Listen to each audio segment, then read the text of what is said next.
Hello everyone. Today I'm attempting to combine both builds from my last videos and clear the Att.Power of Zir Tier 1 with it.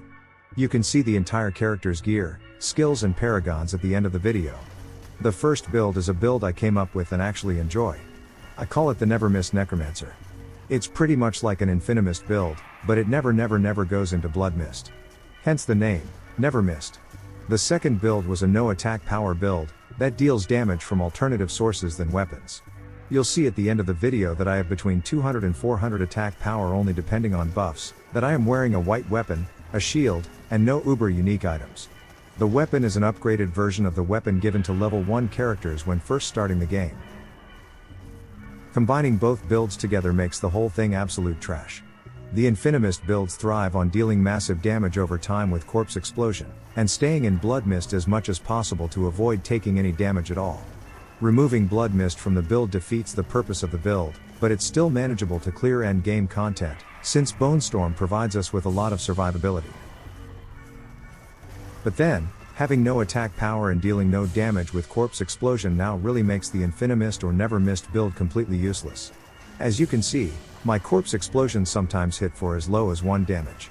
If I pay attention closely, I even saw a critical strikes hit for 3 damage at the beginning of the video. That must be a new low damage record for critical strike. All of my damage outputs comes from Thorn, Hemomancy and the XFal ring. Thorn is just a consistent damage output, but relatively low since I don't have so many ways to multiply it and scale it. Hemomancy deals damage based on my current life. I'm not entirely sure what it scales with, but it is often enough to kill the smaller enemies and provide corpses before even getting into the fight. It triggers when I cast a Crepify on them. Finally, most of the damage comes from the XFal ring, which triggers easily thanks to good monster density and high lucky hit chance. This damage is then multiplied a lot by everything used in the infinimist or NeverMist build. It really shines throughout the dungeon, but then isn't as reliable against bosses or low density fights. Nonetheless, clearing the first level of the AoZ easily with this build proves that there is no need for a perfect build to clear most of the content in Diablo 4. I do this for 2 reasons. One of them is because I quickly get bored when playing the same thing as everyone else, or if all the content is too easy for my build. I agree the game might need some balancing, and more endgame content.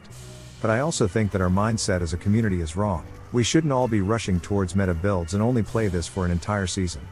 In this way, we, ourselves, are creating the lack of build diversity in the game. A lot of build that just aren't the top one for a specific class, are also totally viable and can clear 99% of the content. Clearing endgame content with absolute trash builds is my way of proving that point. Which brings me to my second reason of doing this. I often see more casual players commenting on YouTube videos, Twitch live streams, Facebook pages or forums. What comes back often is that they think they can't perform in the game because they don't have the gear that the top 1% of players are using on their fully decked out meta builds. I want to show these casual players that they can chill. They don't need this gear, or that meta build, to actually enjoy the game. I want to relieve them from that pressure, and show them that they can play with any build idea they can come up with, and if they push it, it's probably going to work. I am a casual player myself, I can afford to play about 4 hours a week at best. It takes me much more time to make these videos for you.